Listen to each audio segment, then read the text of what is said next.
Father, as we consider this text in Isaiah 28, would you allow us to consider it from your perspective and allow us to understand that you always do things according to your perfect timing, that you are not doing anything without purpose, that you have the great end goal of us being like Jesus, your son. I pray, Lord, that you would convict me, convict us of how we run from that process, but that we need that process. And not only do we need it, but everything that you've created goes through the same exact process for maturity, that we might be complete and mature, lacking nothing. Thank you so much for trial and for suffering that allows us to grow and to be more like you. Lord, allow us to face each day boasting in our weakness, understanding the power of our brokenness, and understanding the process that you bring us through suffering. Pray that you would do that. In Jesus' name, amen. All right, this third message this afternoon is from Isaiah 28. And we talked this morning about the promise of suffering. It's inevitable. It's going to happen, but it can make us mature, and it gives us the opportunity to receive the crown of life.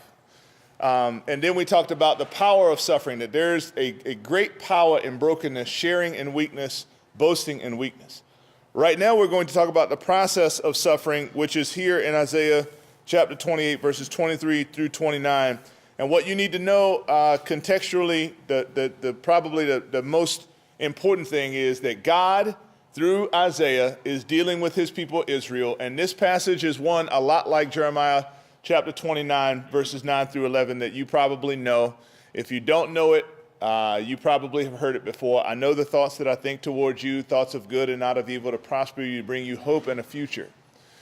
What we love about that text in Jeremiah chapter 29 is verse 11, is that it says that God has a plan for us. What we don't love about that text, for those of us who know the text, is verses 1 through 10. If you've never read verses 1 through 10, that is when God prophesies that he's going to take them through 70 years of captivity. So if you didn't know that, put that in context. God says, I'm going to take you out of your homeland. I'm going to put you in a place that you did not know. Settle down, buckle up, because you're going to be there for 70 years. I know the thoughts that I think towards you, thoughts of good and not of evil, to prosper you, to bring you a hope and a future. This text is very similar in that the woes are happening. The woe to Samaria just finished. And now you hear the prophet Isaiah say, listen and hear my voice. Three things we're going to talk about: the right time for plowing, we're going to talk about the right technique for planting, and then we're going to talk about the right tool for produce. It's all in this passage, but I want to show it to you. Listen and hear my voice. Pay attention and hear what I say. Does the plowman plow every day to plant seed? There are several people who have grown up on a farm, so you know the answer to this. And in my brain, I grew up in Southern Virginia where we had chickens. It wasn't quite a farm, but my granddad was a sharecropper. And there are two answers to this for me, and both of them are about context. The one answer is no, he doesn't do it every day. If he did it every day, that'd be pointless, because at some point you just have to let the seed grow, right? But on the other hand, he does it. If you know any farmers that were like my granddaddy, or you grew up farming, you do it until it's done. You continue until that process of plowing is done, but you do it at the right time. So on one hand, no, he doesn't do it every day, but he certainly does it until it's done, until the process is complete, and he does it in the proper timing. He says, does he continuously break up and cultivate the soil? Again, on one hand, no, he doesn't do that continuously as his only thing, but he certainly does that in the time to plant, right before the time to plant, because he has to prepare the soil for planting to happen. If you haven't already got the context of this passage, if I was reading it to you and it sounded strange to you, hopefully as you think about that, you already are like, I get it. Sometimes what God has to do, I'm going to give practical application as I go through this one, at least I hope to. Sometimes what God does is he plows our hearts to be able to plant whatever he's ready to plant. But we're not necessarily ready for it until he plows. Now, I know that suffering is hard. I know that suffering hurts. I know that suffering stinks. But what I need you to have in mind is, if the ground is not properly plowed, your seed will do absolutely nothing. I thought of this when I was sitting right there. It came to mind, so I'm going to say it. You know as well as I do that there's somebody out there during the season of growing and in the season of harvest, there's somebody going, God, please make it rain. Like, we need rain in order to be able for these crops to grow. And there's somebody on the other side of town going, God, I'm getting married outside this afternoon. Please don't let it rain. And what tends to happen is it rains. And you got these people over here going, why would he do that? I'm getting married. And you got these people over here running around shouting hallelujah, right? Or vice versa, it doesn't rain, and you have people over here going, God, we need this to rain for crops to grow, and you got these people over here shouting hallelujah. But if we could see all that is happening and all that is being prayed for at one time, how God answers each specific need is really remarkable. But the way that he answers is there's always a right time for the plowing. He's not just going to be plowing for no apparent reason. So if things are right now hard in your life, it is very possible that this is the plowing process for what he's getting ready to plant. I go to Pioneer Presbyterian Church in town, and Dave Kenyon often comes up to me and he says, Timotheus, I'm excited about what God's going to do with you. And when he says that, there's a part of my heart that gets really excited. The other part of my heart cringes. You know why it cringes, right? Because it's like, wait, what do you mean? Like, I already feel like I'm drowning, and people are handing me children while I'm drowning. Like, what is going on? The reality is, oftentimes, God is doing that plowing so that when he plants in a place where that crop has no choice but to grow. Like my dad always says, he calls it the farmer's law of life. You always reap what you sow. There's never a time where you're going to plant tomatoes and get onions back. That just won't happen. If that happens, somebody planted onions, all right? But every time you will reap what you sow. But he also says you'll always reap what you sow, you'll always reap later than you sow, and you'll always reap more than what you sow. And that has stuck with me for my entire life because of passages like this. God is going to get a harvest out of the life of the believer, but in order to do that, he has to break up the soil of our hearts to plant the things that he wants to plant in order to get the produce that he wants to get. Am I making sense to everybody? But there's a right timing to do it. And you heard in this morning's message with Paul, it was the right time because he hadn't begun to boast in his revelation yet. So God provided that thorn in the flesh before he could boast. God cares more about your sanctification than you do. God wants you to be more humble than you want to be humble. And so that being the case, when things come, perhaps it is the case that God is getting ready to do something, plant something, grow something in you that he can't do yet until that ground is plowed properly. And suffering helps plow the ground. So remember that, never forget it. There's always a right time for plowing. Notice there's always then also the right technique for planting. When he has leveled its surface, does he not then scatter black cumin and sow cumin? He plants wheat in rows and barley in plots with spelt as their border. Notice that he's setting up the technique for this. You don't just randomly throw stuff everywhere, but you put it in its specific place, in its specific order, the way that God wants it to grow. And there are some of us that want to grow faster than God is willing to give us the seed. If it is true that you always reap what you sow more than you sow and later than you sow, if you currently do not like your harvest, you might want to change your seed. If you don't want to change your seed, somebody said it earlier, like you have to expect, like if you're not going to change your seed, you have to expect the same results. If you don't expect the same results, I think it was Einstein who called that insanity. The reality is you cannot do the same thing that you're doing now to get the result. But guess what? God can't either. And he doesn't. So the suffering that he's bringing you today, he's not just trying to bring you to something that you've had before. He's trying to bring you to a level of growth and maturity that you don't have currently. That's why James 1 says that you might be what? Mature and complete, lacking nothing. Do we really believe that that's what God wants for us? To be mature and complete, lacking nothing. Not going to lie to you. There are times, I remember when I was growing up, I used to believe God would make, like if you really trusted him, he would make you marry somebody ugly and move to Africa. Because the reality is he does not want what is best for you. And as an adult now, at times I think God just wants to make me wear clothes from Walmart for the rest of my life. He wants to make everything very, very hard. He doesn't want me to have anything good. And there are tons of times where I think like that with God. But it's because I have a very shallow view of maturity. I don't have an understanding, a proper understanding of maturity. I'm sure if you ask the ground during plowing season, if it's ready for plowing, I'm sure the ground would say, I'd rather not have that happen, please. But if you ask the people that are eating off the ground, are you ready for plowing season? Their answer is absolutely. Let me return this analogy to something. Watch this.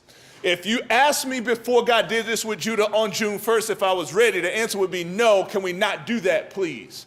But if you ask Kaylee Lucci, who gave her heart to the Lord, if it's beneficial for her, her answer would be yes, because my destiny has changed for all of eternity. And some of us in this room right now, you're staring at your problem. I'm here to tell you there are people on the other side of your issue that God's going to do amazing things with, that he needs you to be in your issue. So that technique that he has for planting, putting everything in order exactly how it needs to be, is so that when that stuff grows, it can feed and serve the entire community. Our growth is not for us. Our growth is for the community. Please never miss that. God is not just randomly scattering trial and suffering in your life. He has very specific, pointed purpose for your suffering. Even if it's a long time, that suffering, we know the testing of our faith produces endurance. And that endurance, we must let it have its perfect work. Let it take its full effect so that we may be mature and complete, lacking nothing. Notice that this text says, his God teaches him order. He instructs him. Why is that there? Because even in that gardening, you know what's really interesting to me? This is a total aside, by the way. I wasn't planning on doing this, and so now I'm going to do it. The first occupation in all of the Bible is gardening. I mean, practically, Adam was a farmer. Before the fall, Adam was a farmer, practically. As soon as the fall happens, that's what Cain was too. Cain was just a farmer. Well, Adam was really a gardener. Cain was more a farmer. Abel was just a shepherd. So when you look at the first occupations of all of creation, it's just taking care of the land that God gave us. That's all it is. So when I see his God teaches him order, that means that in the plowing process and in the scattering process, as you plant spelt and you plant barley and all of these things, somehow that is God then teaching him how life should look for him as well. God is using all of those things. I work with urban students, and I tell them all the time, if I'm Satan, my goal is to get you so separate from creation that you can't understand who you are because you're so used to the concrete jungle. And when you look at the book of 1 Chronicles, when it talks about Solomon's wisdom, or 1 Kings, I think it is 1 Chronicles talking about Solomon's wisdom, the text says that he spoke about birds and trees and fish. Wise as he was, what did he talk about? God's creation. Why? Because God created it. And who is the all-wise one? God is. So we can learn a whole lot from just watching nature. We can learn that God desires in us to plant things just like we desire to plant things. Have you ever heard somebody say the ground wasn't cooperating? And what do they mean by that? That means that it was really, really hard. So what did they have to do? I'll never forget this. This is in my point, but this is a story that just came to mind. I got to share it. So when I was in college, I finished playing basketball. I had become like a power lifter and just loved lifting larger weights for a certain amount of reps, right? So my senior year of college, through one of the organizations on campus, I got to go do Habitat for Humanity in Miami, Florida. You know what Miami, Florida is like, and so I do too. So I love the sun, as I told you before, and I enjoyed the week that we were there. So when we get there, I'm thinking, I want to carry concrete loads so I can get a workout in. I want to do everything. I want to tear down walls. I want to break stuff. Like, that's what I'm about. Let's do that. Never forget the first day that we were on the job site, they gave all of the girls paintbrushes. I watched these other dudes carrying concrete, and this dude handed me a water hose. And he said, I need you to water the ground. It was Habitat for Humanity. We were building the house. There was no ground. So there I am in Miami, Florida, having power lifted, wanting to do something heavy, and I'm just sitting there holding this hose, watering the dirt. Thinking to myself, I gave up my spring break to water dirt. Like, that's what I'm doing right now. Not gonna lie, I literally said, God, you have to be doing this for some reason, because otherwise this is a waste of my life. I continued to water the dirt, and they had already planted seed, and they had already put straw down, and people started walking through my dirt. And now I'm mad. Because if you're going to ask me to water the dirt, don't be walking through my dirt. Like, walk somewhere else. What I noticed was the more and more, so they walked through the dirt, and then it was a pretty big area, so I'm spraying the area. And by the time they walked through it, I go to that area and I start spraying. Well, it's Miami, Florida, right? So the sun is hot. It's only 85 degrees, but there's a breeze coming through. And by the time I get back to this area, it's already mostly dry. And I'm watering it again. And I turn back around. More people have stepped through my dirt. And I'm washing out their shoes, practically. Where their shoes have stepped, I'm washing out that space. I'm leveling that space back out. I'm going back over here. It's already dried. I'm washing that out. I go back over here. It's already dried. I'm washing that out. And I'm like, what is going on? And why is this happening so fast? And then the Lord says something to me that I was like, oh, my goodness, never even thought about it. The Bible says, I urge you, brothers, in light of God's mercy, that you present your bodies as living sacrifices, holy and acceptable unto God, because this is your reasonable service. And do not be conformed to the pattern of this world, but be transformed by the renewing of your mind, so that you might prove the acceptable, good, perfect will of God. That's Romans chapter 12, verses 1 and 2, right? That renewing your mind is the Greek idea of brainwashing. Not like we know brainwashing from MacGyver back in the day, but more like you really are washing your mind clear of these things. And what I begin to understand is the harder, the more that the wind and the sun beat down on the grass, it was dirt, the harder it became. And the only way to get it back to where it should be is for me to wash it, water it over and over and over again. And the same thing would happen on this side, and was just washing it over and over and over again. And what the Lord reminded me is that's exactly what happens in my life. Sometimes that gentle breeze of the ease of life and relaxing, some of us call that retirement, can make our hearts hard as all get out. Sometimes that beautiful sun shining on a great day, everything is going the way we want it to, can harden us like crazy, to where the only way for our hearts to be washed is to get into the Word, or for God to bring what we talked about earlier, a 2x4 to slap us upside the head to say, no, you're not in the right place. And in this text you hear his God teaches him order, he instructs him. Please understand that what God is doing in many of us is he's plowing right now. And then some of us are in a different place where he's planting right now, but he's planting in specific ways that you might not see how he's sowing all of the fruit. You might not see how he's sowing all of the spiritual vegetables. Isn't it amazing that it's called the fruit of the Spirit? And we get all of these examples. So when you put it back in the text, it's like, does the plowman every day plow to plant seed? Does he continuously break up and cultivate the soil? When it's leveled and surfaced, does he not then scatter love, and does he not sow love? He plants then patience in rows and joy in plots with peace as their border.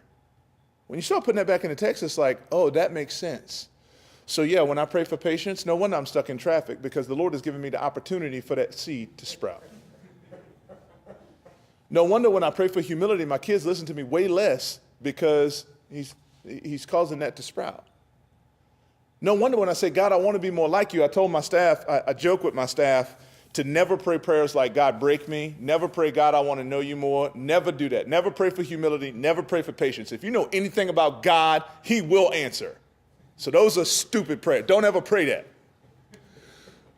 I'm being facetious, clearly. So this summer, somebody decided to pray, like several counselors decided all at the same time, in the same time frame. One prayed, God, I don't know what a calamity is. I want to know what a calamity is. Why would you ever pray that? Go look it up in the dictionary and keep it pushing. Another one said, Lord, break me. Never say that. Another one said, Lord, take away from me, if you ever done this, take away from me anything holding me back from loving you. I don't know how many of you know this story, but this summer, Summer's Best 2 Week City Kids was actually on the news because our property flooded. And all 17 vehicles of our staff were also flooded, and a couple of them went downstream.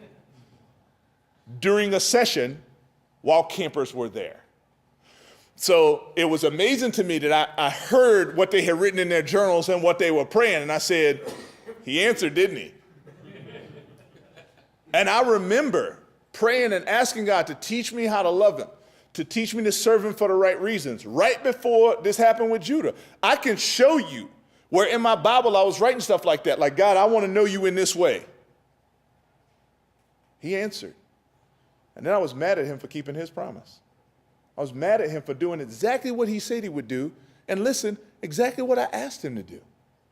I asked him to get me to know him more. Guess what he did through the situation with Judah? He got me to know him more. But I was mad because it wasn't the way that I wanted to know him, which let me know that I had made my relationship with the Lord a one-sided relationship where I could do some speaking, but I didn't want him to do the speaking. Here's the last point, the right tool for produce. You see that he says, certainly black cumin is not threshed with a threshing board, and a cartwheel is not rolled over the cumin, but black cumin is beaten with a stick, cumin with a rod. Bread grain is crushed, but it's not threshed endlessly. Though the wheel of the farmer's cart rumbles, his horses do not crush it. This also comes from the Lord of hosts. He gives wondrous advice. He gives great wisdom. Hopefully that takes you right back to James chapter 1. If anyone lacks wisdom, let him ask of God, who gives it generously and does not withhold it from anybody. Why am I saying that there's the right tool for produce? Because God himself lets us know here that everything he does is with purpose. He's not going to beat you with something you don't need to be beat with. He's not going to give you something that you don't need in order to grow you. He's not going to crush you in that way. I love this small statement. Though the wheel of the farmer's cart rumbles, his horses don't crush it. What that means is the farmer is so careful in what he's planted and how he's plowed and in what he's planted. He knows exactly where it is and exactly where he's growing, so even his horses don't mess up the crop. What I hear is there's nothing then, even of what God created, that can thwart whatever he wants to do. And hopefully you hear the word of God, that God says, my word will never return void to me, but it will do exactly what I sent it to accomplish. My hope is that as you hear the word of God, you understand God is seeking to do with me what, if you grow tomato plants, what you're seeking to do with your tomatoes. If you grow anything at your house, the very thing that you're trying to do is the very thing that God is seeking to do with you. You don't have to answer this question because I think I know what the answer is. I'm just asking it rhetorically. How many of you want to spend a whole lot of time plowing and planting and not receive produce? Anybody? I didn't think so. How many of you would love, absolutely love, to spend your life in a garden where nothing ever grows? Right. God doesn't either. So you need to understand, he knows exactly what it's going to take for you to grow and not crush you. Right? I mean, if you know how to plant, if you know how to grow crop, you're not going to do to that crop what you know will make it not grow. You're going to do everything you can to get the best produce that you possibly can get. So then, when the crop grows, you're going to harvest it the proper way. Right? Am I making sense? You're not going to take, like when I was a kid growing up in Southern Virginia, and I never had to do this, but everybody raised tobacco, and there was some corn people, right? So I remember as a kid, once my parents would go pick a bunch of ears of corn or do a bunch of string beans, we'd just sit outside on the porch and we'd shuck corn. Well, you know, at times we were thinking this can go faster. Like there's just an easier way to do it. And so we grab a knife and we try to shuck corn with a knife. Have you ever tried to shuck corn with a knife? It's not a good idea. You shuck the corn, but you also cut the corn off the cob. So it's not a good idea, particularly if you're not being careful. But I'll never forget, my mom used to, I'd watch her shuck corn, and she could do it just so fast. Like she'd pick up an ear of corn, and it's almost like in one fell swoop, she'd pick it up, slide the whole thing out, and throw it and break the thing off there, and throw it in the bucket, just all at the same time. And in my brain, I used to think, man, Mama, how in the world do you do that? She wasn't like that when she was 7. It took years and years and years of shucking corn. I remember she used to do string beans. She'd pull off I'm talking one fell, she'd just grab a whole lot of them. She'd pick the thing off, peel it down, break it, throw it all in the bucket. She'd just do it so fast. And I'm like, man, how is this possible? because she did it all the time. You know what's crazy? My kids watch me do stuff now, and they go, Dad, how do you do that? I never forget the first time I was peeling potatoes with my mom, and she said, boy, you left a whole lot of meat on that potato. And I remember thinking to myself, there's no meat on a potato. Yet we all know what she meant. I watched her peel it. I was like, well, how do you do that? And she said, well, you have to pay attention. I was paying attention. How do you do that, though? How do you get your thumb to get that thin? Like you filleting this thing like a fish. I'm trying to figure out how to get there. She didn't really have an answer, but we all know what the answer is. The answer is she had the right tool. That woman had sharp knives, man. The other answer is she had a whole lot of practice. And there are some of us in this room that we're looking at other people in the faith and we're going, man, if I could like him. No, the reality is it just comes down to practice and time.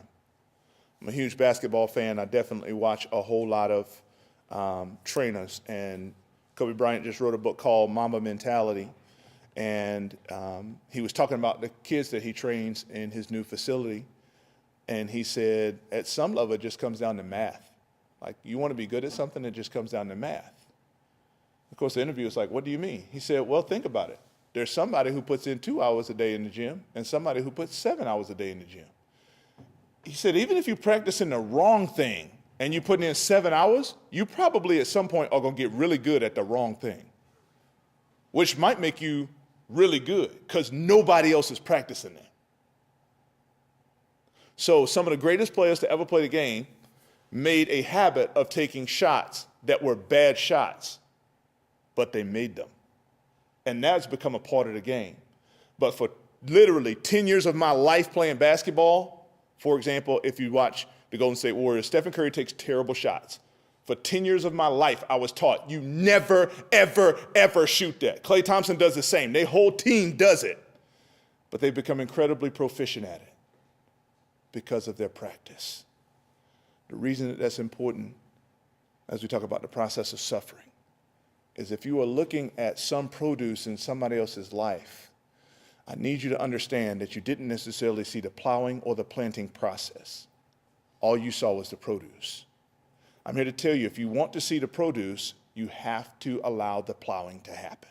You have to long for the plowing. You have to know that the plowing is coming. When the planting happens, you have to be in a place for the Lord to plant whatever he wants to plant in order for you to see the produce and the product. We care more about the product than we do the process, but the process is what creates the product. This came to mind, so I'm going to share it, and then I think I'm done. Because I train athletes, every once in a while I get to train a basketball player. I'm training a girl right now that I train her on Sunday afternoons for 2 hours. When she first came in the gym, she just couldn't shoot, is what I'm going to say. Now, here we are, I think 9 weeks later, now she's so proficient at shooting that she doesn't care about her form anymore because the ball goes in like 80% of the time when we're in practice. So in her brain, because she knows all of the form, she knows if my elbow is in and I keep my hand up under the ball, if I put my feet in the right place, if I keep my elbow straight and I push straight up to the rim, I virtually can't miss. I don't even have to look at the rim and I virtually can't miss. So now I'm constantly reminding her, week 1, week 2, week 3, we focused on the form. I was doing the plowing process and the planting process. Now we're trying to produce a really good product. The thing is, she now knows the form works. So what I'm going to do is rely on the form and forget about everything else. Now I can be lazy because I know that the form is going to work. You know what happens when somebody gets in her face? The form goes out the window immediately. And she goes from this form and process to whatever she got to do to get the ball up. Here's what I'm trying to say. Many of us have learned how to be patient when the circumstances are favorable for us. I told my wife this the other day.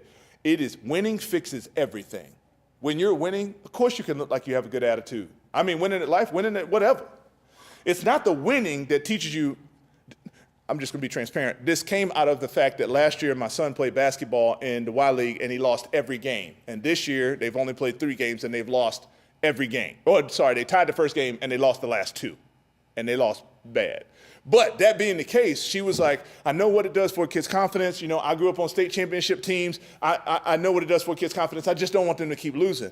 I said to her, sweetie, winning fixes everything. You can always have a good attitude when you're winning. I said, I actually didn't win anything that I remember until I was in the 9th grade. But that made me the type of person that I said, I'm going to break my neck to succeed. Which is why to this day, I'll still go in the gym and I'll work just as hard as I did when I was in the 9th grade. I'm not going to the NBA. I just get to train athletes now. I love the game. But the reason that I'm saying that is Christianity works the same way. And if you can think of a time where you were more in the Word, more in love with God, worshiping more desirous of Him than you are now, you probably love Him less now. If you are at a point right now where you're like, man, I feel like I'm doing all of the form again, but I'm not getting the product, then it is perhaps the case that you're longing more for the product than the process, because it doesn't come that fast. What farmer do you know that plants seed and 2 weeks later is like, oh man, yes, we got a harvest? That doesn't happen. And God is going to work the same way. Father, I pray in the name of Jesus that you allow us to recognize that even right this second, you are plowing. Right this second, you are planting. Right this second, you are producing good things in us. And there are men in this room right now that have been so frustrated because there's been a lot of plowing, not a lot of planting. And there are others that have been through the plowing process, have been through the planting process, but don't see a lot of produce, not favorable produce, not what they want and long to see. God, I resonate with that as well. That I know that you're working for my good, and I may never see all of the produce, but I pray that you allow us to recognize that you see every single bit of it. You see the fruit of the Spirit that is working in us. And I pray in the name of Jesus that you allow us to enjoy the process of suffering.